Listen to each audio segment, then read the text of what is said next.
Bismillahir Rahmanir Rahim. Alhamdulillah hamdan yuafi neema wa yukafi mazida, wa sallallahu wa baraka ala sayidina Muhammadin al-fatihu lima ughliq wal khatima lima sabaq nasr al-haq bil haq wala hadi ila siratillahi mustaqim wa ala alihi wa ashabihi wa sallam. Nawaitu ta'allum wa ta'lim wa nafa wal intifa wa fadu wal istifada والحث على التمسك بكتاب الله وسنة رسول الله صلى الله عليه وسلم والدلالة على الخير. سبحانك لا علم لنا إلا ما علمتنا إنك أنت العليم الحكيم. الحمد لله بعدكم شكر الحق سبحانه وتعالى na kumtakia rehma na amani kiongozi wetu na kipenzi wetu Saidina Muhammad sallallahu alayhi wa alihi wasallam, tukiwa tunaendelea na darasa letu la tafsiri al-muyassara katika maneno ya al-haq subhanahu wa ta'ala katika juzu la amma, juzu ya 30 ya maneno ya Allah subhanahu wa ta'ala. Tumefikia aya ya 8 pindi al-haq subhanahu wa ta'ala kutujuza ni wapi yatoka maji ya utu uzima au manii yenye natoka katika mgongo, uti wa mgongo wa mwanaume na katika mifupa ya kifua ya mwanamke. Hakika Allah subhanahu wa ta'ala ana uwezo ya kumrejesha huyu mwanadamu alivyokuwa tone la maji la manii, ana uwezo ya kumrejesha hivyo hivyo alivyoanza. Allah subhanahu wa ta'ala mwanzo yake ilikuwa ni tone la manii, na kufikia alipozaliwa akawa mtu mzima, kisha akawa anatembea katika ardhi na nguvu zake.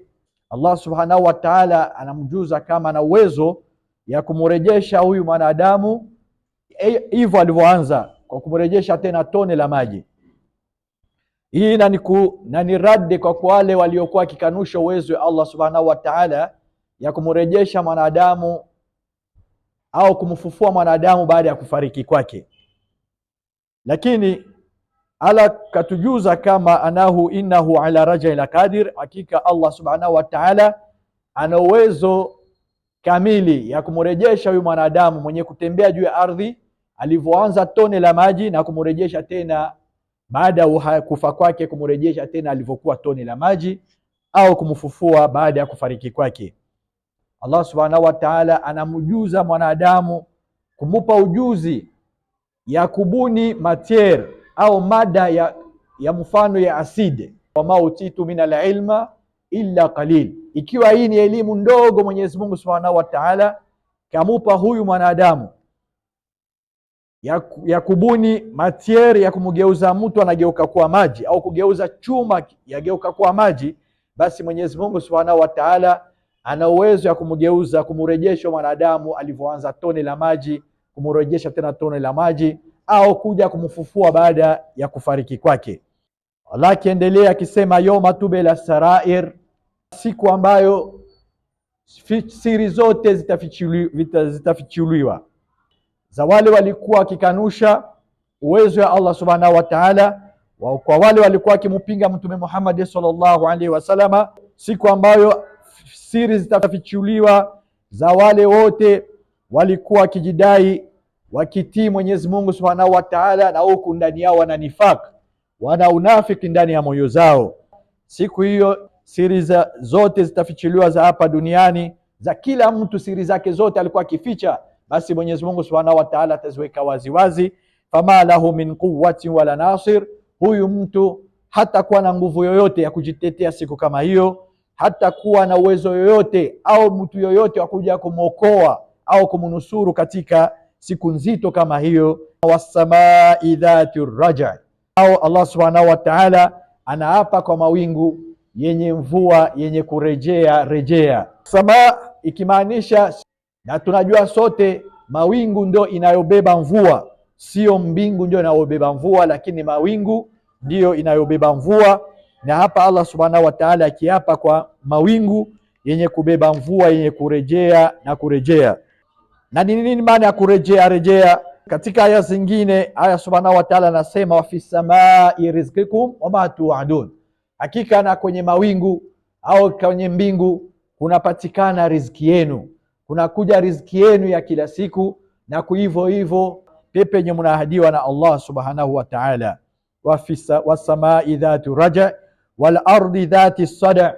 Akiendelea na viapo Allah subhanahu wa ta'ala, akiapa hivyo hivyo kwenye ardhi yenye kuwa na mipasuko. Ardhi inayo mipasuko nyingi ndugu za Waislamu, na katika mipasuko inayokusudiwa katika aya hii ni mipasuko miwili. Mpasuko wa kwanza ni mpasuko pindi mwanadamu au pindi mtu anayopasua ardhi kwa kupanda mimea, na mpasuko wa pili ya ardhi inakusudiwa katika kiapo ya Allah subhanahu wa ta'ala ni mpasuko ya pindi mmea unachipuka ndani ya ardhi, na kutoka ndani ya ardhi inaanza kumea ili ipate maji ya kupata ya kukuza ile mmea, hivyo hivyo ya kupata hewa. Wala ardhi dhati sada innahu la qaulun fasl, hakika ni kauli ya Allah subhanahu wa ta'ala yenye ubainifu, yenye kubainisha baina haki na batil, hivyo hivyo kubainisha baina Uislamu na ukafiri. Hii Qur'an ni maneno yake Allah subhanahu wa ta'ala, yeye mwenyewe subhanahu wa ta'ala kayazungumza. Zamani ilikuwa watu waliotangulia, kulikuwa ikhtilafu baina ya wanachuoni, wakiikhtilafiana kwa kusema, je, hii Qur'an, hii maneno ya Allah subhanahu wa ta'ala, je, ni maneno ya Allah subhanahu wa ta'ala kayazungumuza moja kwa moja yeye mwenyewe Allah subhanahu wa ta'ala, au ni maneno kayaumba Allah subhanahu wa ta'ala? Baadhi ya wanazoni walikuwa wakisema Qur'anu ni kiumbe kama viumbe Allah subhanahu wa ta'ala, yani ni maneno Mwenyezi Mungu kayaumba. Na wanachuoni wengine walikuwa wakisema hapana, kaulu ya Qur'an au maneno ya Qur'an au al-Qur'an ni maneno yake Allah subhanahu wa ta'ala kayazungumuza moja kwa moja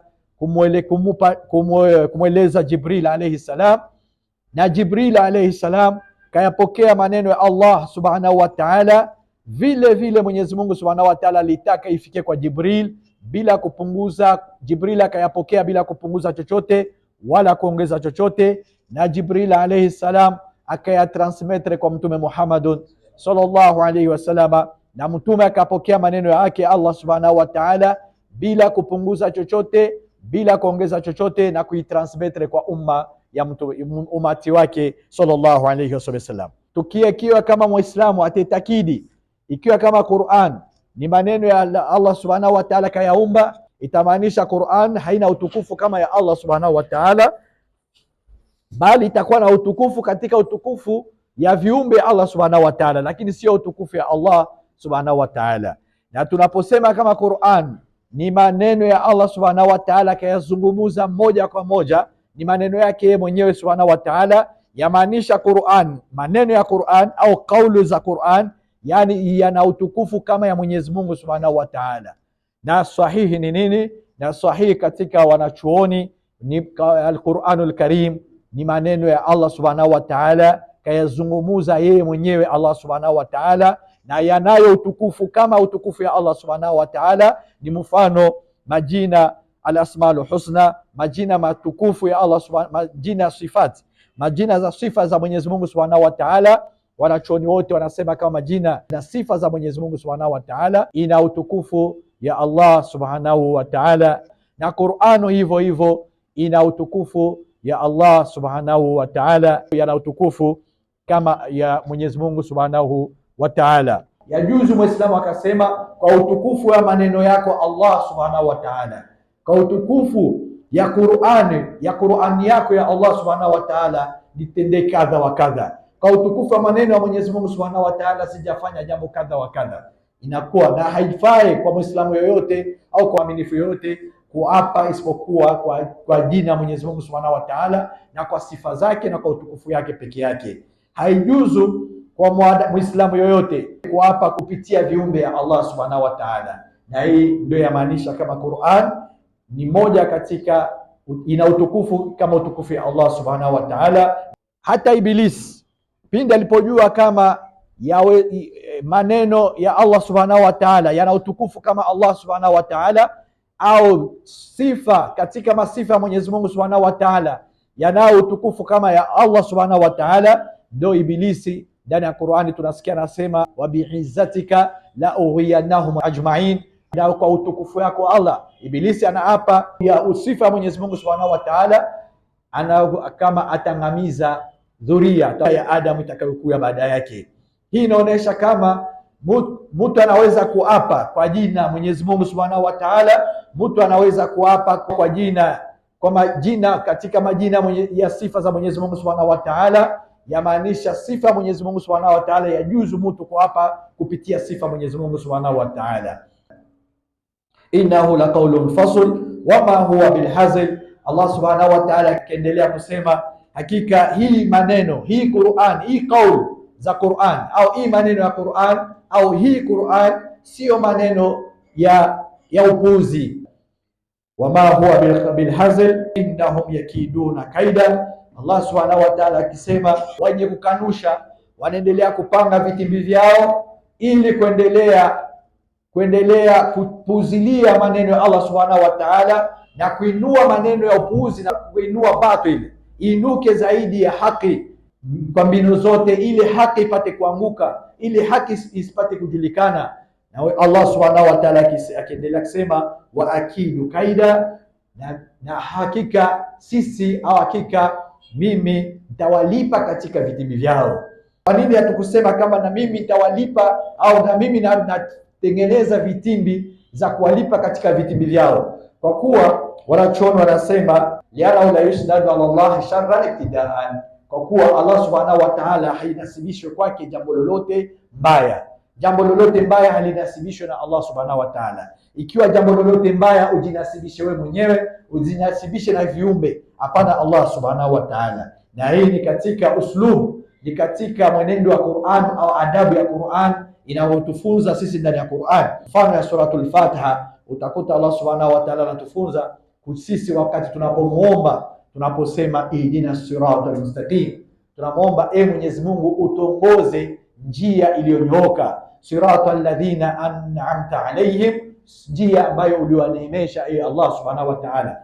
Angalia, hidayah na neema ni mambo mazuri. Hii ni moja kwa moja inanasibishwa na Allah Subhanahu wa Ta'ala. Lakini tizama, pindi tapokuja ghairil maghdubi alayhim waladdallin, anatujuza sio njia ya wale waliokasirikiwa. Angalia, ingelikuwa kunasibisha jambo lote mbaya ya juzu kwa Allah Subhanahu wa Ta'ala, ndani ya Qur'ani haingekuja ghairil maghdubi, ingelikuja ghadabta alayhim, njia uliowakasirikia wewe Allah. Kukasirika ni jambo mbaya, halinasibishwa na Allah Subhanahu wa Ta'ala, ndio ikakuja ghairil maghdubi, njia ambayo sio njia, usinielekeze au usiniongoze katika njia ya wale waliokasirikiwa.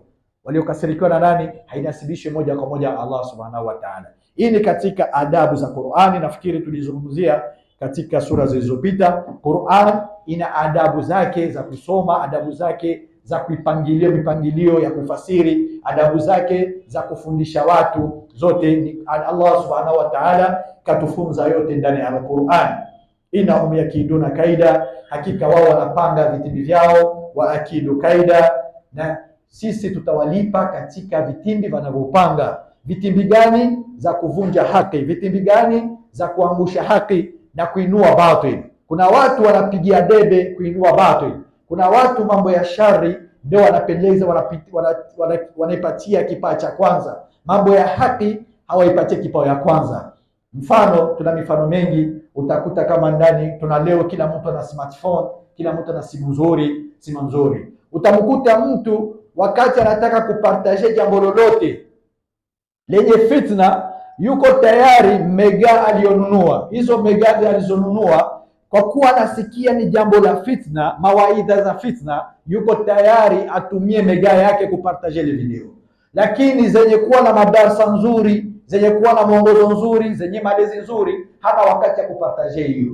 Allah Subhanahu wa Ta'ala anasema fa innahum yakiduna kaida, hakika wao wanaendelea kupanga mbinu zao, vitimbi vyao kwa kuvunja haki. Wa akidu kaida, na sisi tutawalipa kwa ile vitimbi vyao. Famahil kafirina amhilhum ruwaida, Allah subhanahu wa ta'ala akimweleza mtume wake, wape muda kwa yale yote wanayoyakanusha, kwa yale yote wanayoyapinga, kwa yale yote wanayofanya njama kama kuvunja haki na kuinua batil, kuinua mambo yote ya upuuzi na kuacha mambo yote mazuri. Wape muda, hakika tutawalipa kwa karibuni. Na ndugu zangu Waislamu, hakuna mtu yoyote mwenye kutetea batil, hakuna mtu yoyote mwenye kuleta fitna, hakuna mtu yoyote mwenye kuleta mambo mabaya anadumu kwa mambo yake mabaya. Allah huwa anamupa muda mfupi tu na huenda anadhalilika. Wangapi waliopita kazi yao ilikuwa ni kuchonganisha watu, kazi yao ilikuwa kuleta fitna, kazi yao ilikuwa ni kuvuruga mambo ya kujenga jamii, lakini leo wako wapi?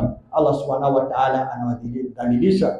Kwa haya machache tunaomba Mwenyezi Mungu subhanahu wa ta'ala ayajalna min alladhina yastami'una alqawla fayattabi'una ahsana. Tutakuwa tunakomea hapa katika sura At-Tariq. Inshallah Mwenyezi Mungu akitupa umri mrefu tutaanzia sura nyingine, sura mpya, suratul Buruj. Inshallah tunamwomba haki subhanahu wa ta'ala ayajalna min alladhina yastami'una alqawla fayattabi'una ahsana. اللهم أرنا حق حقا وارزقنا اتباعه، وأرنا الباطل باطلا وارزقنا اجتنابه، واجعلنا من عبادك الصالحين مخلصا برحمتك يا أرحم الراحمين. صلى الله على سيدنا محمد وعلى آله وصحبه فضلك. سبحان ربك رب العزة عما يصفون والسلام على المرسلين والحمد لله رب العالمين.